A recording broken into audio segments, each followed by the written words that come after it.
একটা নিউজ দেখলাম কিছুক্ষণ আগে ভিডিও, যে শেরপুরে অসুস্থ স্ত্রীকে মানে জীবন্ত কবর দেওয়ার চেষ্টা।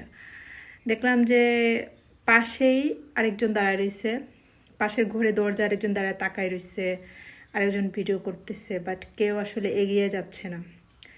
কবর হয়তো দিতে পারেনি, মানে ঘটনাস্থলে নাকি পুলিশ চলে আসছে। বাট চিন্তা করেন যে পুরুষ মানুষ অসুস্থ হলে মেয়েরা চেষ্টা করে মানে শেষ বয়স অবধি যে আমার স্বামী বেঁচে থাকুক, আমার হাজবেন্ড বেঁচে থাকুক। বাট মহিলা বা মেয়েরা এতটাই অসহায় যে তারা অসুস্থ হলে একটা সময় সবাই ছেড়ে চলে যায়।